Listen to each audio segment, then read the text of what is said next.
অসমৰ এগৰাকী কন্যা শিৱসাগৰৰ এগৰাকী কন্যা যি থিংক টেংক হিচাপে কাম কৰি আহিছে পৃথিৱীৰ কেইবাখনো দেশৰ ভাৰতবৰ্ষৰ লগতে তেওঁ অষ্ট্ৰেলিয়া জাপান আৰু আমেৰিকাৰ দৰে দেশৰ বাবে থিংক টেংকৰ কাম কৰি আহিছে মোৰ তেখেত হৈছে দৰ্শনা মজিন্দাৰ বৰুৱা শিৱসাগৰৰ জীয়াৰী মই তেখেতৰ পৰা জানিব বিচাৰিম আসলতে এই থিংক টেংক কি হয় আপুনি যদি অকমান কৈ দিয়ে Think tank to a policy institute hoy jihad apne economic policy korbo pare ba foreign policy korbo pare ba technological policy korbo pare kintu amar main mission ba kaam hoise je ami ei researcher through government or policy inform koribole impact koribole aru influence koribole karone ami kaam koru think tank eta group hoy tat asote ei group e research kori pele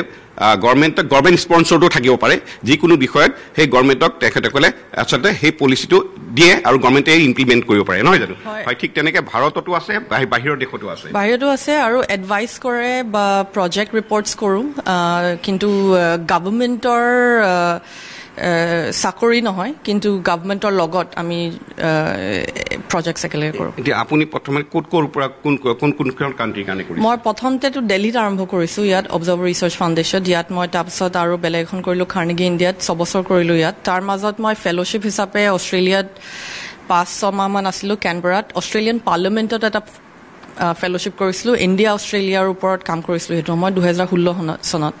তাৰ পৰা মই এটা দুমাহৰ কাৰণে 2018 চনত জাপানলৈ গৈছিলো ফেলোশ্বিপত ঘূৰি আহিলো কিন্তু ঘূৰি আহোঁতে মই চাকৰি এটা অফাৰ পালো 2019 চনত ঘূৰি গলো 2 বছৰ জাপানত কাম কৰিলো সাসাকাৱা পিছ ফাউণ্ডেশ্যনত টকিঅত থাকিলো তাৰ পৰা মই আমেৰিকালৈ গলো 2021 চনত য'ত মই কাৰ্নেগী এণ্ডাউমেণ্ট ফৰ ইণ্টাৰনেশ্যনেল পিছত মই ইণ্ডিয়ান অ'চেন ইনিচিয়েটিভ লিড কৰি আছিলো এই জাষ্ট কিতাপ লিখি শেষ কৰিছো মই ইণ্ডিয়ান অ'চেনৰ ওপৰত যেটো আপুনি ইণ্ডিয়ান প্ৰতিৰক্ষাৰ ওপৰত মই ৰিচাৰ্চ কৰিছো জিঅ'পলিটিক্স ইণ্ডিয়ান অ'চেনৰ ওপৰত ইণ্ডো পেচিফিকৰ ওপৰত কেনেকৈ সেইখিনি জিঅ'পলিটিক্স ফৰেন পলিচি ইনফ্লুৱেঞ্চ কৰিব পাৰে কেনেকৈ গভৰ্ণমেণ্টে এংগেজ কৰিব লাগে সেইখিনিৰ ওপৰত আমি ৰিচাৰ্চ কৰোঁ আৰু মই বহুত মিলিটাৰীৰ লগতো কৰোঁ কিন্তু নেভিৰ লগত বেছিকৈ কৰা হয় ইণ্ডিয়ান অ'চেন কিন্তু মই পেচিফিকতো অকণমান কৰোঁ মোৰ স্পেচিয়েলিটি ইণ্ডিয়ান অ'চেন হয় চাউথ চাইনা চিৰ ওপৰত কৰিছিলোঁ মই চাউথ চাইনা চিৰ ওপৰত মই থিচিছ লিখিছিলোঁ মাষ্টাৰ্ছ ডিগ্ৰীৰ আৰু চাউথ চাইনা চিৰ ওপৰত এতিয়াও লিখোঁ